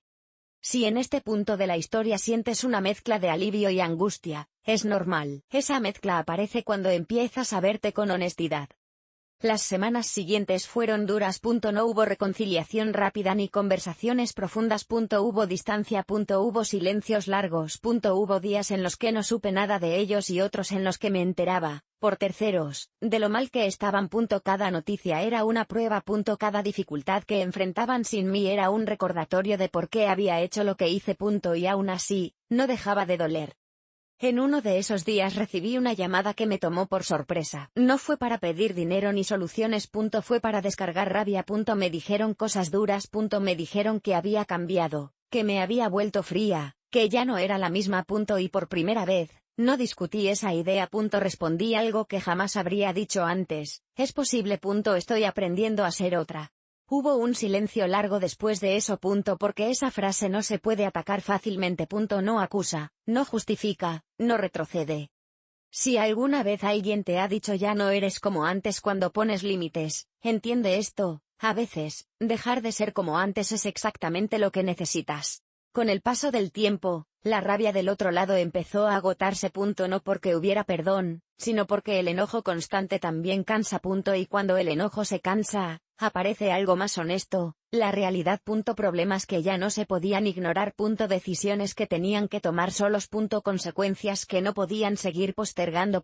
Y ahí empezó algo que yo no esperaba ver tan pronto. Torpeza. Errores. Intentos fallidos. Aprendizaje a golpes. Una tarde recibí un mensaje distinto. No era acusatorio ni suplicante. Era torpe. Decía algo como, estamos tratando de arreglar esto, pero no es tan fácil. No pedía nada. Solo informaba. Y ese detalle, aunque pequeño, fue enorme. Porque por primera vez no me estaban hablando como solución, sino como testigo. Y eso, aunque no lo supieran, era un avance. No respondí con consejos. No ofrecí alternativas. Respondí con algo simple, lo siento. Sé que es difícil. Nada más. Y esa respuesta, tan básica, fue suficiente. Porque no abría la puerta a la dependencia, pero tampoco cerraba la del vínculo. Si estás leyendo esto, quiero que sepas algo importante: acompañar no es lo mismo que rescatar. Puedes estar presente sin asumir responsabilidades que no te corresponden. Esa distinción me tomó años aprenderla. No todo fue lineal. Hubo retrocesos. Hubo días en los que volvieron las frases manipuladoras, los intentos de despertar culpa. Pero cada vez que eso pasaba, yo estaba un poco más fuerte. No porque ya no me afectara, sino porque ya no me definía. Empecé a notar cómo mi vida, lentamente, empezaba a girar menos alrededor del caos ajeno y más alrededor de mi propio ritmo. Dormía mejor. Pensaba con más claridad. Incluso me sorprendía riendo sola en momentos inesperados. Hubo un punto especialmente revelador. Me di cuenta de que, por primera vez en mucho tiempo, nadie me necesitaba de forma urgente. Y lejos de sentirme inútil, Me sentí libre. Esa libertad daba miedo, sí, pero también habría preguntas nuevas. ¿Qué hago ahora con todo este espacio? ¿Quién soy cuando no estoy resolviendo? Si esta pregunta te incomoda, no la evites. Es una de las más importantes que puedes hacerte. Un día, casi sin darme cuenta, dejé de revisar el teléfono con ansiedad. Dejé de anticipar problemas. Dejé de imaginar escenarios catastróficos. El mundo seguía girando. Ellos seguían enfrentando su proceso. Y yo, por primera vez, no estaba en el centro de ese movimiento. Era una observadora cercana, pero no la columna que lo sostenía todo. Antes de terminar esta parte, quiero invitarte a una reflexión sincera. ¿Qué pasaría en tu vida si dejaras de cargar con problemas que no te corresponden? No me respondas ahora, solo deja que la pregunta se quede contigo. Y si te animas, compártela cuando llegue el momento. A veces, leer a otros nos da el valor que todavía no encontramos solos. Porque lo que viene después de la culpa y del enojo no es la ruptura definitiva. Es algo mucho más complejo y más real, el enfrentamiento con uno mismo. Y eso, aunque doloroso, es el único camino hacia un cambio verdadero. En la próxima parte te contaré cómo ese enfrentamiento empezó a mostrar resultados inesperados, y cómo, poco a poco, lo que parecía una pérdida absoluta comenzó a transformarse en algo distinto. No fácil. No perfecto. Pero posible. El cambio no llegó con una disculpa ni con un gesto grande. Llegó de forma torpe, casi invisible, como llegan las cosas que no han sido ensayadas. Un mensaje corto, enviado a una hora extraña, sin adornos ni explicaciones largas. Decía simplemente, estoy tratando de entender qué hice mal. Cuando lo leí, no sentí alivio inmediato. Sentí cautela. Porque después de tanto tiempo sosteniendo, una aprende que no todas las palabras de reflexión vienen acompañadas de verdadero cambio. A veces son solo una pausa antes de volver a lo mismo. Aún así, ese mensaje marcaba algo distinto. No pedía ayuda. No reclamaba. No culpaba. Era una pregunta dirigida hacia adentro, no hacia mí. Y eso, aunque pequeño, era algo que no había visto antes. Me tomé mi tiempo para responder. No por estrategia, sino porque necesitaba asegurarme de no interpretar más de lo que había. Respondí con calma, sin lecciones ni reproches. Entender eso lleva tiempo. No se resuelve en un día. No añadí nada más. No porque no tuviera mucho que decir, sino porque no era mi trabajo guiar ese proceso. Si estás leyendo esto y esperas un momento de reconciliación rápida, déjame ser honesta contigo, los cambios reales casi nunca son rápidos ni cómodos. Los días siguientes trajeron más señales, igual de torpes. Comentarios sueltos sobre decisiones difíciles, sobre errores cometidos, sobre cosas que antes no se cuestionaban. No venían acompañados de soluciones brillantes ni de promesas heroicas. Venían cargados de cansancio. Y ese cansancio, aunque doloroso, era auténtico. Porque por primera vez no había alguien más resolviendo por ellos. Estaban sintiendo el peso completo de sus elecciones. Hubo una conversación que me quedó grabada. No fue larga. Me dijeron algo así como, nunca me di cuenta de lo fácil que era decidir cuando pensaba que tú ibas a estar ahí. Esa frase me atravesó. No porque fuera nueva, sino porque era la primera vez que la escuchaba dicha en voz alta. No como acusación, sino como descubrimiento. Yo no respondí de inmediato.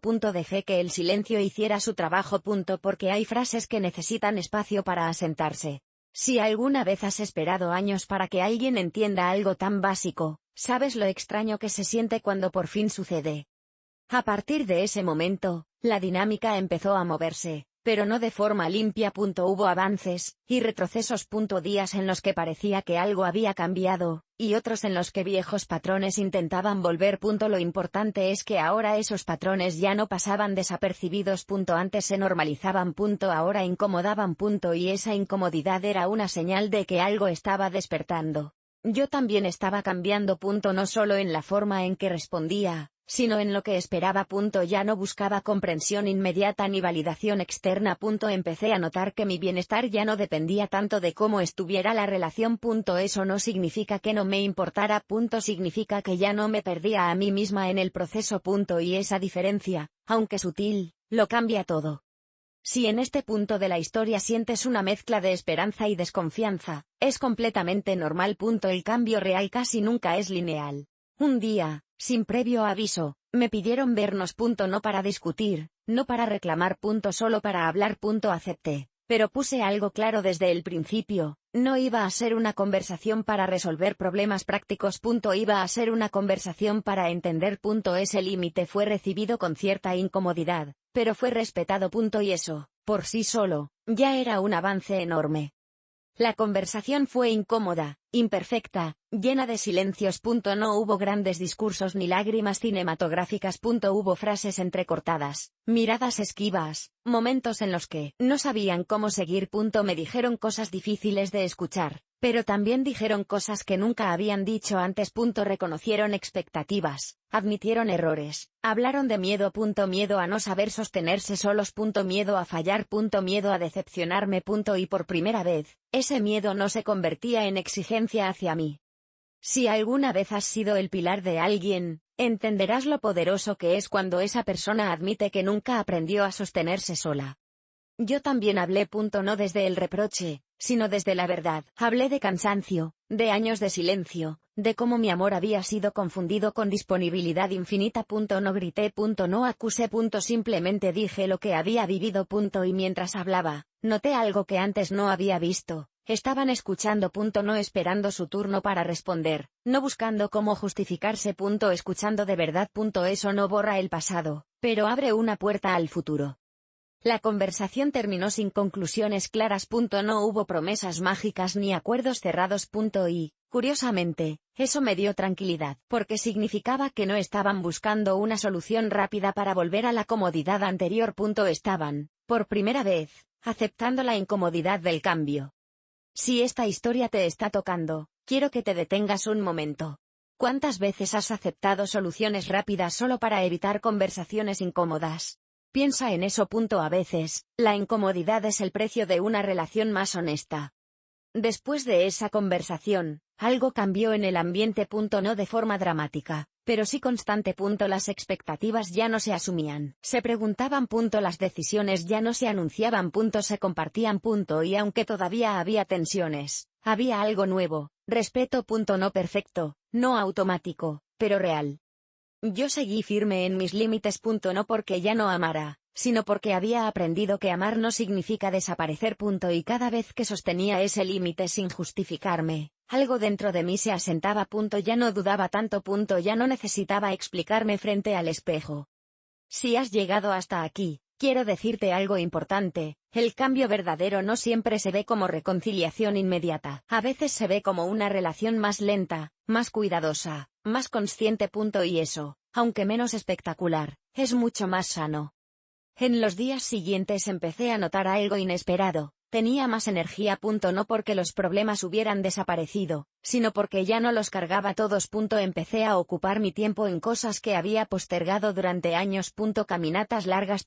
Libros empezados y terminados. Pensamientos propios. Y en ese espacio nuevo, empecé a redescubrirme fuera del rol que me había definido durante tanto tiempo.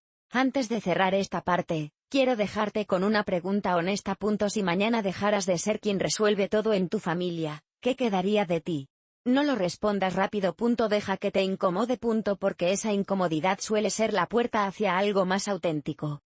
En la próxima parte te contaré cómo, con el tiempo, ese proceso empezó a dar frutos más visibles. No solo en ellos, sino en mí. Porque cuando una persona cambia, no solo se transforman las relaciones. Se transforma la vida entera. Y lo que parecía una pérdida, empieza lentamente a parecer una oportunidad. Con el paso de las semanas, el cambio dejó de ser solo emocional, y empezó a notarse en lo concreto. No de manera espectacular, no como esas historias donde todo se arregla de golpe, sino en pequeños gestos que, juntos, decían más que cualquier discurso. Dejaron de hablarme solo cuando había un problema. Empezaron a contarme cosas simples, cotidianas, sin expectativa escondida. Un comentario sobre el día, una anécdota sin peso, una pregunta que no llevaba implícita una necesidad.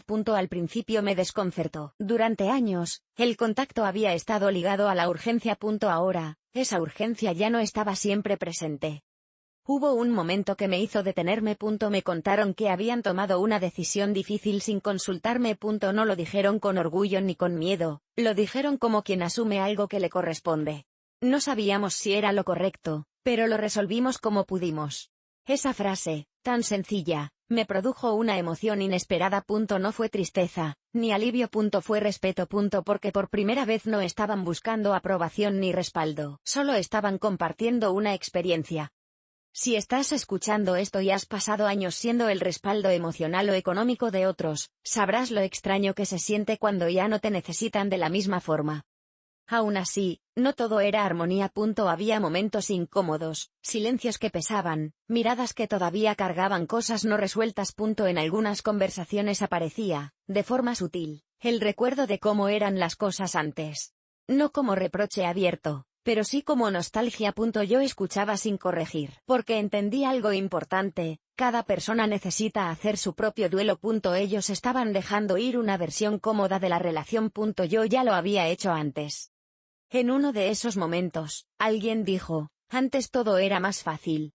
Y respondí con suavidad, pero con firmeza, tal vez era más fácil para unos, pero no para todos. Nadie discutió esa frase. Porque, por primera vez, no era una acusación. Era una verdad dicha en voz baja. Si algo aprendí en este proceso es que las verdades dichas sin rabia tienen un peso distinto. No atacan, pero tampoco se pueden ignorar. Mi vida, mientras tanto, seguía expandiéndose de maneras que no había planeado. Empecé a notar el tiempo. No como una amenaza, sino como un recurso. Había tardes en las que no tenía nada urgente que hacer, y en lugar de llenarlas con preocupaciones ajenas, las llenaba conmigo. Al principio eso daba culpa. Luego dio calma. Y finalmente, dio sentido. Empecé a recordar cosas que me gustaban, y que había dejado de lado sin darme cuenta. Música, paseos largos, escribir pensamientos sueltos en un cuaderno sin objetivo alguno. Si te estás preguntando cuándo empieza una a sentirse realmente libre, te digo la verdad, no es cuando todo se resuelve, es cuando dejas de sentirte responsable de todo. Un día, durante una conversación aparentemente normal, alguien dijo algo que me confirmó que el proceso estaba avanzando, aunque fuera lento. Ahora entendemos que no podemos contar contigo como antes. Lo dijeron sin enojo. Sin dramatismo. Y yo asentí.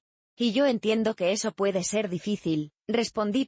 Ese intercambio, tan breve, selló algo importante. No era un castigo. No era una ruptura. Era una redefinición. A partir de ahí, empecé a notar un cambio en mí cuando hablábamos. Ya no estaba en guardia. Ya no anticipaba conflictos. Podía escuchar sin prepararme para defenderme. Podía hablar sin medir cada palabra. Y esa tranquilidad interna era la señal más clara de que había hecho lo correcto, incluso cuando dolió. Si esta historia te está removiendo, quiero invitarte a algo. Observa tus relaciones más cercanas y pregúntate, ¿desde dónde te vinculas? ¿Desde el miedo a perder o desde el deseo de compartir? Esa diferencia lo cambia todo. Hubo un momento especialmente revelador. Me preguntaron qué planes tenía yo. No qué necesitaba resolver, no qué iba a hacer por otros. Qué planes tenía yo. La pregunta me tomó por sorpresa. Me quedé callada unos segundos antes de responder. No porque no tuviera respuesta, sino porque nunca antes me la habían pedido. Y cuando empecé a hablar, sentí algo que no sentía desde hacía años. Entusiasmo. Hablé de ideas, de deseos pequeños, de cosas simples que quería hacer. Nadie interrumpió, nadie minimizó. Escucharon. Ese momento no borró el pasado, pero marcó un antes y un después. Porque por primera vez, mi vida no era un anexo de la de ellos. Era una historia propia. Claro que todavía había miedo.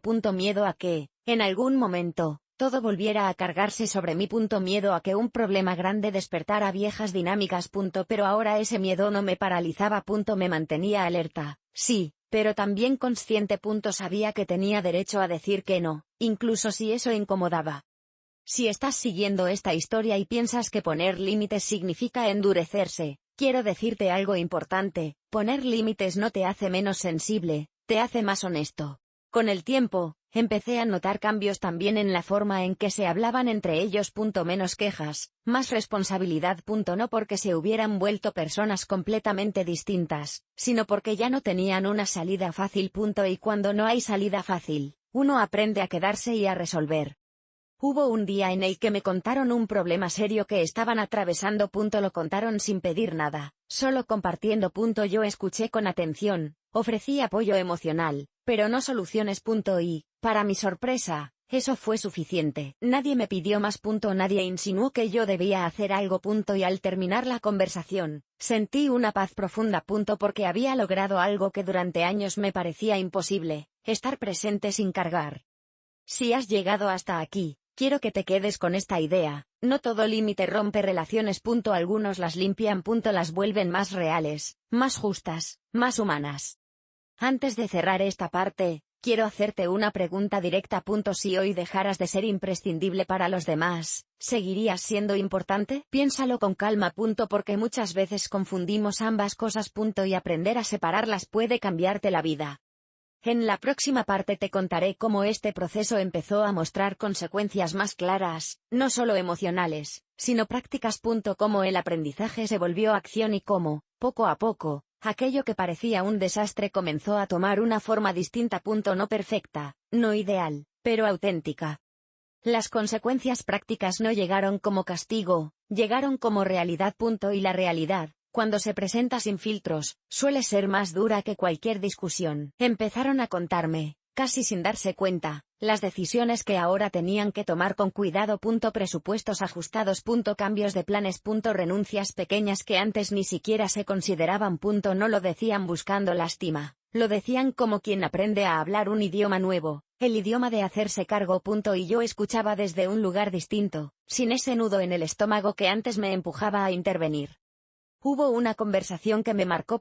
Me dijeron que habían tenido que cancelar algo importante porque no podían permitírselo. Lo dijeron con una mezcla de frustración y aceptación. Esperé, casi instintivamente, el momento en que añadieran: si tú pudieras ayudarnos. Pero ese momento no llegó. El silencio se quedó ahí, completo. Y en ese silencio entendí que algo había cambiado de verdad. No porque ya no necesitaran ayuda, sino porque habían empezado a entender que no todo lo que se desea se puede tener de inmediato. Si alguna vez has sido el salvavidas constante de otros, sabes lo raro que se siente cuando, por primera vez, nadie te lanza la cuerda. No todo fue aprendizaje limpio. Hubo errores. Hubo decisiones mal tomadas. Hubo consecuencias que dolieron más de lo esperado. Y hubo momentos en los que el resentimiento volvió a asomar, no hacia mí directamente, sino hacia la situación. Si todo esto no hubiera pasado, si las cosas hubieran sido diferentes. Yo escuchaba esas frases y no las corregía. Porque entendí que también estaban atravesando su propio duelo, el duelo de una facilidad que nunca debió ser permanente. Mi rol, por primera vez, no fue corregir ni orientar, fue observar y sostener solo lo que sí me correspondía, el vínculo humano, no la solución práctica. Y ese rol, aunque menos visible, era mucho más sano. Si estás siguiendo esta historia, quiero que te detengas un segundo. ¿Cuántas veces has confundido ayudar con cargar? No es lo mismo. Y aprender esa diferencia puede cambiar relaciones enteras. Mientras tanto, mi vida seguía reordenándose. Empecé a tomar decisiones pequeñas solo para mí, sin consultarlas, sin justificarlas. Cambié rutinas. Probé cosas nuevas. Algunas no me gustaron, otras me sorprendieron. Pero todas tenían algo en común, eran mías. Ya no estaban condicionadas por cómo afectarían a otros. Y ese simple cambio empezó a devolverme una sensación de identidad que había perdido sin darme cuenta. Hubo un día en el que me preguntaron mi opinión sobre una decisión importante que estaban considerando. No para que decidiera por ellos, sino para escuchar un punto de vista. Antes, esa pregunta habría sido una puerta abierta para que yo tomara el control. Esta vez no. Respondí con honestidad, sin imponer, sin asumir responsabilidades. Y al final dije algo que nunca había dicho antes: la decisión es de ustedes. Confíen en lo que elijan. Vi en sus rostros una mezcla de nervios y determinación. Y supe que esa frase, tan simple, era un regalo más valioso que cualquier solución. Si has pasado años decidiendo por otros, entenderás lo difícil que es aprender a soltar incluso cuando te lo piden. No todo el mundo alrededor entendía este cambio. Hubo personas externas que opinaban, que juzgaban, que decían que yo me había endurecido. Al principio esas palabras me molestaban. Luego dejaron de hacerlo. Porque entendí que quienes hablaban no veían el proceso completo. Solo veían el resultado, una mujer que ya no se sacrificaba como antes. Y eso, para algunos, es incómodo. Una tarde, sola en casa, me di cuenta de algo que me conmovió profundamente. Estaba tranquila. No había urgencias. No había llamadas esperando respuesta inmediata. No había problemas ajenos ocupando cada rincón de mi mente. Y en esa tranquilidad entendí que, durante años, había vivido en un estado de alerta permanente sin siquiera cuestionarlo. Ahora, ese estado había desaparecido. No porque todo estuviera resuelto, sino porque ya no me pertenecía resolverlo todo. Si esta parte de la historia te está dando un respiro, déjame decirte algo, ese respiro también es parte del aprendizaje. Hubo un momento simbólico que no puedo dejar de mencionar. Me contaron que habían logrado resolver un problema que antes habrían traído directamente a mí. No fue perfecto, no fue elegante, pero fue suyo. Y al escuchar cómo lo hicieron, sentí algo que no esperaba, orgullo. No el orgullo que nace de sentirte necesario, sino el que nace de ver crecer a alguien sin intervenir. Ese orgullo fue distinto a todo lo que había sentido antes. No estaba mezclado con agotamiento ni con sacrificio. Era limpio. Y me hizo entender que, al poner límites, no había quitado oportunidades. Había creado espacio para que aparecieran. Si has llegado hasta aquí, quiero invitarte a una reflexión honesta. ¿Qué pasaría si dejaras de ser la solución constante en tu familia? Tal vez, al principio, habría caos. Pero, ¿y si después viniera el crecimiento? A medida que pasaban los meses, la relación seguía transformándose. No volvió a ser la de antes, y eso era bueno. Era más lenta, más consciente, menos intensa. Había menos demandas, y más conversaciones reales. Menos expectativas, y más acuerdos explícitos. Y aunque todavía había momentos incómodos, ya no había esa sensación constante de estar al borde de algo. Yo también había cambiado. Me sentía más presente en mi propia vida. Más dueña de mis decisiones. Más capaz de decir sí cuando realmente quería y no cuando lo necesitaba. Y esa diferencia, aunque invisible para muchos, era enorme para mí. Antes de cerrar esta parte, quiero dejarte con una pregunta que a mí me acompañó mucho en este proceso. ¿Qué tipo de amor estás ofreciendo? ¿Uno que rescata o uno que respeta? Piénsalo con calma. Porque la respuesta puede incomodar, pero también puede liberarte. En la próxima parte te contaré cómo, con el tiempo, este nuevo equilibrio empezó a consolidarse y cómo, casi sin darme cuenta, empecé a imaginar un futuro que no giraba alrededor de resolver problemas, sino de vivir. Porque cuando dejas de cargar con todo, algo inesperado ocurre, empiezas a preguntarte qué quieres hacer con el espacio que queda. El equilibrio no se sintió como un logro, se sintió como una quietud nueva. No una calma perfecta, sino una estabilidad que antes no existía. Ya no vivía pendiente de posibles crisis ni anticipando necesidades ajenas. Los días empezaron a tener un ritmo propio, uno que no se rompía con cada llamada o mensaje. Y aunque eso podía parecer egoísta desde fuera, desde dentro se sentía como algo profundamente necesario, como volver a respirar después de años conteniendo el aire. Empecé a notar que las conversaciones cambiaban de tono. Ya no venían cargadas de urgencia ni de expectativas ocultas. Eran más directas, más simples. A veces incluso torpes. Me hablaban de problemas, sí, pero no con la intención de que yo los resolviera, sino de compartirlos. Esa diferencia, que antes parecía imposible, se volvió cotidiana. Y cada vez que ocurría, sentía una pequeña confirmación interna. Esto es lo que significa una relación más sana. Si estás siguiendo esta historia y sientes una especie de alivio silencioso, no lo ignores. A veces el alivio llega cuando dejamos de pelear. Hubo un momento que me sorprendió especialmente. Me contaron una decisión importante que habían tomado y, casi al final, añadieron, sabíamos que antes te lo habríamos pasado a ti, pero queríamos hacerlo solos. No lo dijeron como reproche ni como justificación. Lo dijeron con una mezcla de nervios y orgullo. Y yo, por primera vez, no sentí ese pinchazo interno de quedar desplazada. Sentí alegría. Porque entendí que mi ausencia como solucionadora había abierto espacio para que apareciera su propia capacidad. Claro que todavía había días difíciles. Días en los que las viejas dinámicas intentaban asomar. Algún comentario cargado de nostalgia, alguna comparación con el pasado. Pero ahora yo podía escuchar sin engancharme. Ya no necesitaba defender mi decisión ni convencer a nadie. La vida misma estaba mostrando los resultados. Y cuando la realidad habla, las discusiones sobran. Si alguna vez te has sentido agotado de explicar tus límites, esta parte de la historia te va a resonar. Llega un punto en el que no necesitas que te entiendan. Necesitas entenderte tú. Mi tiempo empezó a sentirse diferente. No más largo, sino más mío. Empecé a organizar mis días sin pensar primero en cómo encajaría todo lo demás. Tomaba decisiones pequeñas con una libertad que me sorprendía. Cambiar planes, decir que no a compromisos que no me apetecían, aceptar invitaciones solo porque me daban ganas. Y cada una de esas elecciones, aunque aparentemente insignificante, reforzaba algo dentro de mí que llevaba años dormido. Hubo una tarde en la que me senté sola, sin nada urgente que hacer, y me di cuenta de que no sentía culpa. Esa ausencia de culpa fue reveladora. Durante tanto tiempo había asociado mi valor con estar disponible, que no hacer nada por otros se sentía mal. Ahora, no. Ahora se sentía natural. Y esa naturalidad era la señal más clara de que el cambio estaba consolidándose. Si en este punto te preguntas cuándo deja de doler del todo, te respondo con honestidad: no deja de doler, pero deja de gobernarte. También empecé a notar algo en ellos: más seguridad al hablar.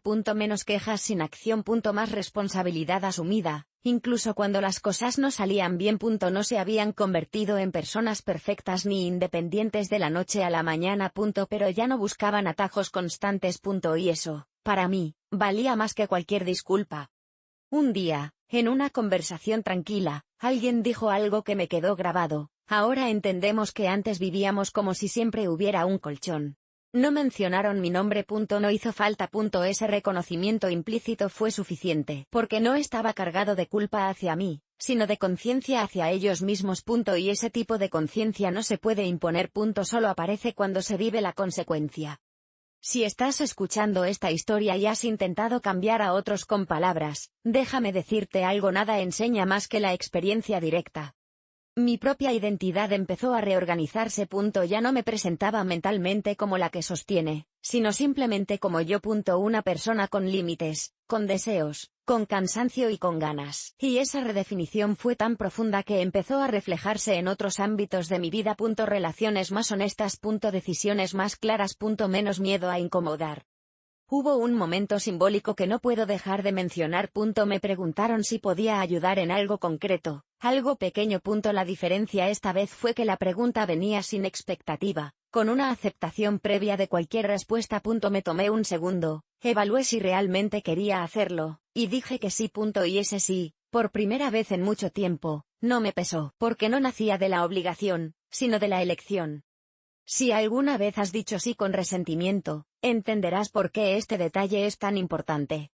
A partir de ahí, empecé a notar algo hermoso: podía ayudar sin perderme. Podía estar sin desaparecer. Podía amar sin sacrificarme. Esa combinación, que durante años me pareció imposible, empezó a sentirse real. No siempre fácil, pero real. Antes de cerrar esta parte, quiero invitarte a una reflexión sincera. ¿Cuántas cosas haces hoy desde la obligación y cuántas desde el deseo? No es una pregunta cómoda, pero es una pregunta honesta. Y la honestidad, aunque duela al principio, siempre libera. En la próxima parte te contaré cómo este nuevo equilibrio empezó a dar lugar a algo que no había considerado al inicio del proceso: sueños propios. No grandes fantasías, sino deseos postergados que, al tener espacio, empezaron a pedir atención. Porque cuando dejas de vivir apagando incendios ajenos, algo inevitable ocurre: empiezas a mirar hacia adelante y a preguntarte qué quieres hacer con el tiempo que te queda. Los sueños no llegaron como una revelación repentina, llegaron como susurros. Ideas pequeñas que aparecían cuando ya no estaba ocupada apagando incendios ajenos. Al principio las ignoré. Pensé que eran distracciones, caprichos tardíos, cosas que no valía la pena tomar en serio. Pero volvían. Una y otra vez. Y cuando algo vuelve con tanta insistencia, suele ser porque lleva demasiado tiempo esperando. Empecé a preguntarme qué quería hacer con mis días, no desde la obligación ni desde el deber, sino desde el deseo. La pregunta me incomodó más de lo que esperaba. Durante años había sabido exactamente lo que otros necesitaban de mí, pero no tenía tan claro qué necesitaba yo. Esa falta de claridad no era culpa de nadie más. Era el resultado de haberme puesto siempre en segundo plano. Y aceptarlo fue tan liberador como doloroso. Si estás escuchando esto y no sabes responder qué quieres para tu vida, no te juzgues. A muchos nos enseñaron a vivir para los demás antes que para nosotros mismos. Un día, casi sin pensarlo, hice algo distinto. Dije que sí a una invitación que antes habría rechazado por no ser necesaria. Fue algo simple, nada extraordinario. Pero al regresar a casa, sentí una emoción olvidada, ligereza. No había resuelto ningún problema. No había sido útil para nadie. Y aún así, me sentía bien. Esa sensación se convirtió en una pista importante. Poco a poco empecé a permitirme imaginar. No grandes cambios, no planes imposibles. Cosas pequeñas. Viajes cortos. Aprender algo nuevo. Cambiar rutinas que ya no me representaban. Cada idea venía acompañada de una voz interna que intentaba frenarme. Ya es tarde, no es práctico, no es necesario. Esa voz era vieja, conocida. Era la voz de una vida vivida en función de otros. Y por primera vez, no la dejé decidir. Si alguna vez has sentido culpa por pensar en ti, quédate un momento con esta parte. No es egoísmo. Es recuperación. Empecé a hablar de estas ideas en voz alta, con cuidado, como quien prueba palabras nuevas. Para mi sorpresa, no hubo reproches ni burlas. Hubo escucha. A veces silencio. A veces preguntas. Y en esas reacciones entendí algo importante. Muchas veces, el miedo a incomodar está más en nuestra cabeza que en la realidad. Cuando dejamos de pedir permiso para existir, el mundo no se derrumba. Se ajusta. También hubo momentos de duda. Días en los que pensaba que estaba exagerando, que quizás todo esto era innecesario. En esos días recordaba cómo me sentía antes, agotada, tensa, siempre esperando el próximo problema. Y comparaba. No para castigarme, sino para no olvidar. Porque la memoria también es una forma de cuidado. Si esta historia te está tocando, quiero invitarte a algo sencillo. Piensa en una cosa, solo una, que hayas querido hacer durante años y nunca hiciste porque no era prioridad. Escríbela mentalmente. No para hacerla mañana, sino para reconocer que existe. Con el tiempo, mis conversaciones también cambiaron. Ya no giraban solo en torno a lo que otros estaban resolviendo. Empezaron a incluir mis intereses, mis ideas, mis planes. Al principio me sentía extraña hablando de mí sin justificarlo. Luego se volvió natural. Y esa naturalidad fue una de las señales más claras de que estaba entrando en una etapa distinta de mi vida. Hubo una tarde especialmente reveladora. Estaba sentada, sola, pensando en una idea que me ilusionaba, y me di cuenta de que no estaba calculando cómo afectaría a los demás. Estaba pensando solo en mí. Ese pensamiento, que antes habría sido impensable, ahora no traía culpa. Traía calma. Y esa calma era el resultado de todo el proceso anterior. Si alguna vez te dijeron que pensar en ti es egoísta, cuestiona esa idea. Porque nadie puede vivir toda la vida postergándose sin pagar un precio. No todo fue entusiasmo. Hubo miedo. Miedo a equivocarme. Miedo a invertir tiempo o energía en algo que quizás no funcionara. Pero ese miedo era distinto al de antes. Ya no era miedo a perder a alguien, era miedo a intentarlo. Y ese tipo de miedo, aunque incómodo, es señal de crecimiento. Empecé a dar pasos pequeños. Informarme. Explorar opciones. Probar sin comprometerme demasiado. Cada paso reforzaba una sensación nueva. Autonomía. No dependencia, no aislamiento. Autonomía. La capacidad de elegir sin sentir que estaba fallando a alguien. Si estás siguiendo esta historia y te preguntas cuándo empieza una a sentirse dueña de su vida, te digo la verdad, no es cuando todo está claro, es cuando decides avanzar aunque no lo esté. También noté algo curioso. Al verme más conectada conmigo, las relaciones alrededor se volvieron más equilibradas. No más intensas, sino más honestas. Ya no había expectativas irreales ni silencios cargados. Había acuerdos implícitos más claros. Y eso reducía la tensión sin necesidad de explicaciones constantes. Hubo un momento en el que alguien me dijo, te ves distinta. No lo dijo como crítica. Lo dijo con curiosidad. Sonreí. Porque por primera vez, esa diferencia no me daba miedo. Me daba orgullo. No un orgullo arrogante, sino el orgullo tranquilo de quien ha hecho un trabajo interno difícil y necesario. Si has llegado hasta aquí, quiero decirte algo importante. No estás obligado a saber exactamente qué quieres para empezar a buscarlo. A veces basta con saber que ya no quieres repetir. Antes de cerrar esta parte, te dejo con una pregunta que a mí me acompañó mucho en esta etapa. Si nadie te necesitara mañana, ¿qué harías con tu día? No para siempre. Solo mañana. Piénsalo con honestidad. Porque ahí, en esa respuesta simple, suele esconderse el inicio de algo nuevo. En la próxima parte te contaré cómo estos sueños, que empezaron como susurros, comenzaron a tomar forma real, no como una huida del pasado, sino como una continuación más justa de mi historia. Porque nunca es tarde para elegirte, y a veces, hacerlo cambia mucho más de lo que imaginas. Los sueños empezaron a tomar forma el día en que dejé de tratarlos como ideas lejanas, y los miré como posibilidades reales. No ocurrió de golpe ni con un plan perfectamente trazado. Fue más bien un proceso tímido, lleno de pruebas, retrocesos y pequeños avances que nadie más notaba, pero que para mí significaban todo. Empecé a reservar tiempo para mí en la agenda, como si fuera una cita importante, porque lo era. Tiempo que antes se habría evaporado resolviendo problemas ajenos, ahora tenía un propósito distinto: escucharme. La primera decisión concreta que tomé me dio miedo. No era algo enorme, pero sí simbólico. Invertí tiempo, y un poco de dinero en algo que solo me beneficiaba a mí. Al hacerlo, sentí una mezcla extraña de emoción y culpa, como si estuviera rompiendo una regla invisible. Esa culpa apareció rápido, con preguntas automáticas: ¿y si luego alguien me necesita? ¿Y si estoy siendo irresponsable? Pero por primera vez, no dejé que esas preguntas me detuvieran. Las escuché, las reconocí, y seguí adelante. Si estás escuchando esta historia y sientes que cada decisión para ti viene acompañada de culpa, quiero que sepas que no estás solo. La culpa no siempre es señal de error, muchas veces es señal de cambio. Con el paso de los días, esos pequeños pasos empezaron a acumularse. Me sentía más despierta, más conectada con lo que hacía. No porque todo fuera perfecto, sino porque estaba presente. Y esa presencia empezó a notarse. Alguien me dijo un día: te veo con más luz. No supe qué responder, pero sonreí. Porque por dentro sabía que esa luz no venía de haber resuelto algo, sino de haberme permitido ser. Hubo un momento especialmente revelador. Estaba hablando de uno de mis nuevos planes, con cautela, como quien teme que se lo quiten si lo dice en voz alta. Esperaba resistencia, comentarios irónicos o advertencias. No los hubo. Hubo silencio, luego interés. Preguntas reales. Y en ese intercambio entendí algo poderoso: muchas veces proyectamos nuestros propios miedos en la reacción de los demás. Cuando dejamos de pedir permiso para vivir, el mundo no siempre se opone. A veces, simplemente observa.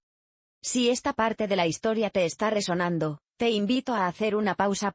Piensa en algo que te ilusiona pero que nunca compartes por miedo a la opinión ajena. ¿Y si lo compartieras solo para ver qué pasa? No todo fue sencillo. Hubo días en los que dudé, en los que pensé que estaba siendo ingenua, que quizás ese entusiasmo era pasajero. En esos días recordaba cómo me sentía antes de todo este proceso: agotada, atrapada, invisible. Esa comparación me devolvía al presente. No necesitaba garantías absolutas. Necesitaba seguir avanzando con honestidad. También noté un cambio en la forma en que me relacionaba con los demás. Al tener proyectos propios, ya no estaba tan disponible emocionalmente para absorber problemas ajenos. Y, curiosamente, eso no rompió los vínculos. Los equilibró. Las conversaciones se volvieron más simétricas. Yo escuchaba, pero también hablaba. Yo acompañaba, pero no cargaba. Y ese nuevo equilibrio empezó a sentirse natural. Hubo una conversación que me marcó profundamente. Alguien me dijo: ahora siento que hablamos de igual a igual. Esa frase me atravesó. Porque durante años, la relación había estado desequilibrada, aunque nadie lo nombrara. Yo era el soporte, no la persona. Escuchar eso fue confirmar que el cambio no solo estaba en mí, sino también en cómo los demás empezaban a verme. Si alguna vez has sido reducido a un rol, entenderás lo importante que es recuperar tu lugar como persona completa. Con el tiempo, empecé a imaginar el futuro sin miedo. No un futuro grandioso ni perfecto, sino uno posible. Con espacio para mí. Con límites claros. Con relaciones más honestas. Y esa imagen, aunque todavía borrosa, me daba una paz que nunca había sentido antes. Porque ya no estaba basada en sacrificio, sino en elección. Quiero detenerme aquí un momento y hablarte directamente.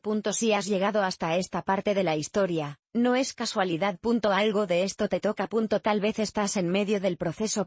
Tal vez todavía no te animas a dar el primer paso. Sea como sea, déjame decirte algo: no tienes que hacerlo todo de una vez. Basta con empezar a escucharte. Los sueños que estaba construyendo no me alejaban de mi familia ni de mis afectos. Me acercaban desde un lugar distinto. Ya no desde la necesidad, sino desde el deseo. Y esa diferencia cambió la calidad de todo. Las visitas eran más livianas. Las conversaciones más reales. Las despedidas menos cargadas. Yo ya no me iba con la sensación de haberme vaciado. Hubo un día en el que me di cuenta de algo que me hizo llorar. Estaba feliz sin sentir culpa.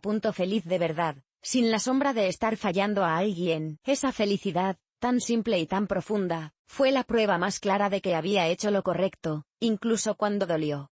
Si esta historia te está ayudando a ver algo en tu propia vida, te invito a dejar un comentario cuando llegue el momento.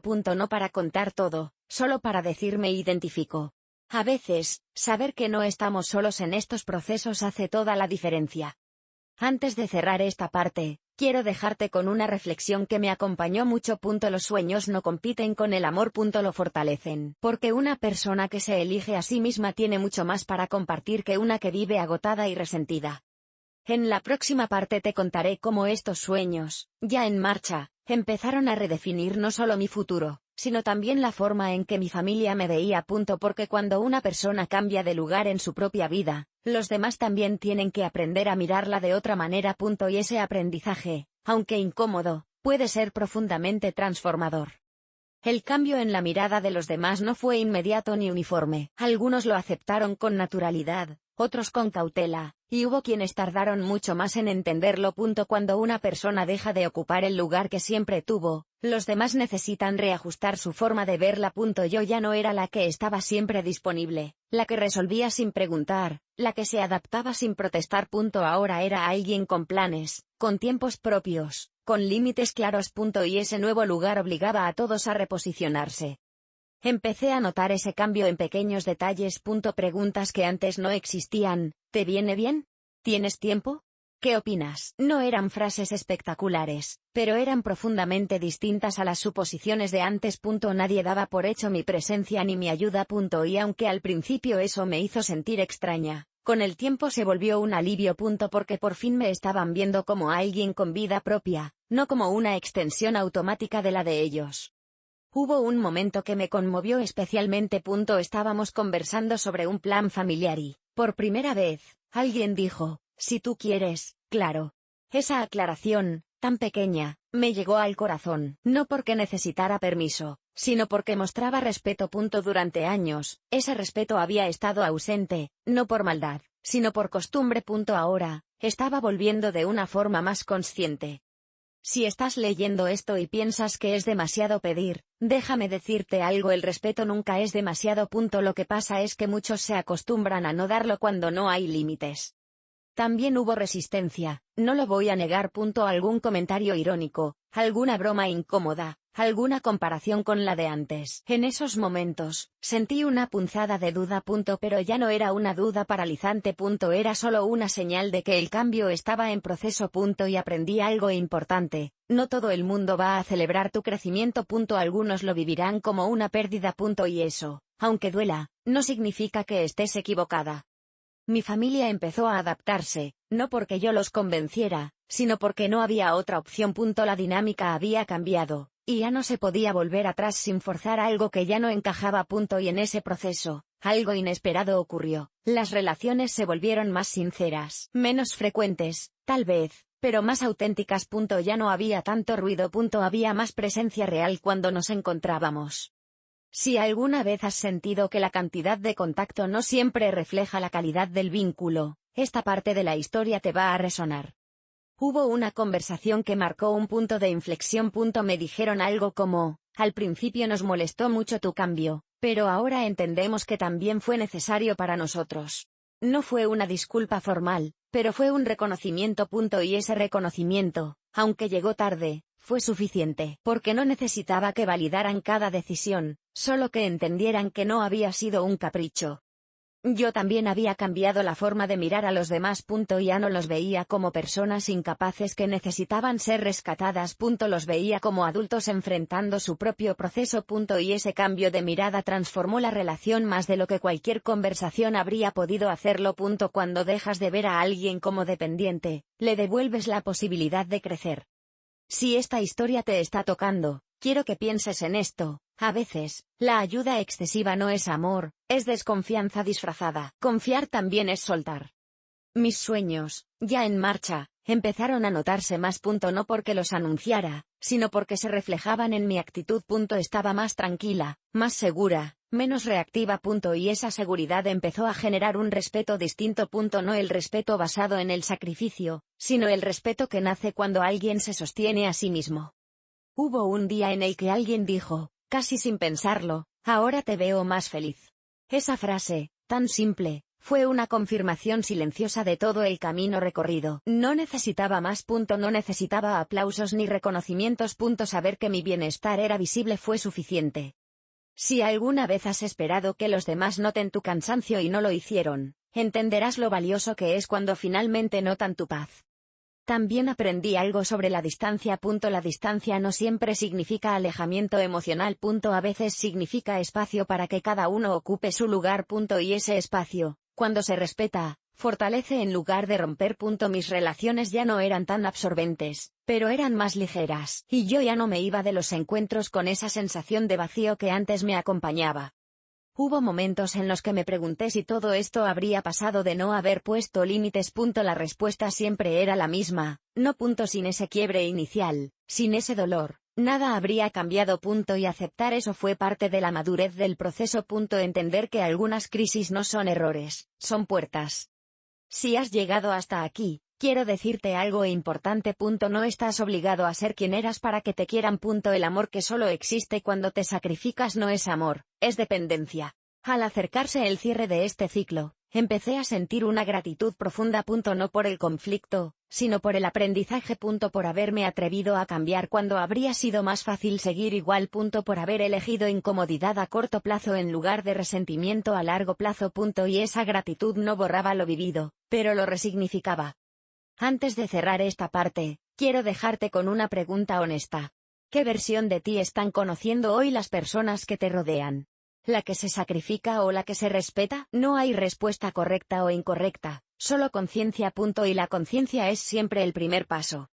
En la próxima y última parte te contaré cómo todo este camino terminó de cerrarse, no con un final perfecto, sino con uno verdadero. Un final que no habla de héroes ni villanos, sino de personas que aprendieron, cada una a su ritmo, a relacionarse desde un lugar más justo. Porque a veces, el verdadero final feliz no es volver a como era antes, sino nunca tener que hacerlo otra vez. El cierre no llegó con una escena dramática ni con palabras grandilocuentes. Llegó en un momento cotidiano, casi silencioso, como llegan las verdades que ya no necesitan imponerse. Estábamos conversando de cosas simples, sin tensión, sin expectativas escondidas, y de pronto me di cuenta de algo que me hizo sonreír por dentro. Nadie estaba esperando nada de mí. No una solución, no una decisión, no un sacrificio. Solo mi presencia. Y eso, después de todo el camino recorrido, era suficiente. Ese fue el verdadero final de la historia. No una reconciliación perfecta ni una promesa de que nunca volverían los conflictos, sino algo mucho más real, una relación redefinida. Cada uno ocupando su lugar. Cada uno cargando lo que le corresponde. Yo ya no era el pilar silencioso que sostenía todo a costa de sí misma. Era una mujer con vida propia, con límites claros y con amor suficiente para compartir sin desaparecer. Mirando hacia atrás, entendí que el momento más importante no fue cuando dije que no, sino cuando dejé de explicarme. Cuando acepté que no todos iban a entenderme, y que aún así podía seguir adelante. Esa aceptación me liberó más que cualquier aprobación externa, porque dejó de importarme tanto cómo me veían, y empezó a importarme cómo me sentía conmigo misma. Si estás escuchando esta historia hasta el final, quiero que sepas algo importante: no todo el mundo va a aplaudir tu crecimiento, pero eso no lo hace menos necesario. Con el tiempo, la vida siguió su curso. Hubo días buenos y días difíciles, como siempre. Pero ya no había esa carga constante de responsabilidad ajena sobre mis hombros. Las conversaciones eran más honestas. Las visitas más ligeras. Las despedidas menos pesadas. Yo ya no volvía a casa sintiéndome vacía. Volvía completa. Aprendí que amar no significa darlo todo sin medida. Amar también es decir hasta aquí. Amar es confiar en que el otro puede sostenerse, incluso si se cae. Y, sobre todo, amar es no abandonarse a uno mismo en nombre de nadie. Hubo un momento, tiempo después, en el que alguien dijo algo que cerró el círculo sin saberlo. Gracias por no haber cedido. No lo dijeron con resentimiento ni con reproche. Lo dijeron con madurez. Y en esa frase entendí que todo el dolor, toda la incomodidad, todo el silencio había servido para algo, no solo para mí, sino para todos. Yo también me di las gracias. Por haber tenido el coraje de romper un patrón antiguo. Por haber elegido el respeto propio cuando el miedo gritaba más fuerte. Por haberme permitido cambiar, incluso cuando cambiar significaba perder cosas conocidas. Porque no todo lo que se pierde es una pérdida real. Si esta historia te ha acompañado hasta aquí, quiero invitarte a algo. No cambies tu vida entera mañana. No tomes decisiones impulsivas. Solo empieza por observar. Observa dónde te estás dando de más. Observa dónde te estás callando. Observa qué te pesa, y qué te nutre. La claridad no llega de golpe, llega paso a paso. Hoy sé que no era tarde para elegirme. Nunca lo fue. Solo necesitaba permiso, y ese permiso no tenía que venir de nadie más que de mí. El futuro ya no me da miedo, porque no está construido sobre sacrificios invisibles, sino sobre elecciones conscientes. Si has sentido que esta historia habla un poco de ti, déjalo escrito cuando puedas. No para exponerte, sino para reconocerte. A veces, leer yo también es el primer paso para dejar de cargar en silencio. Y si te llevas algo de este final, que sea esto: poner límites no te convierte en una mala persona. Te convierte en una persona entera. Y las personas enteras aman mejor, viven mejor y dejan de esperar que otros vivan por ellas. Aquí no termina la vida, termina un ciclo. Y cuando un ciclo termina con dignidad, lo que empieza después suele ser más liviano, más honesto y, sobre todo, más tuyo.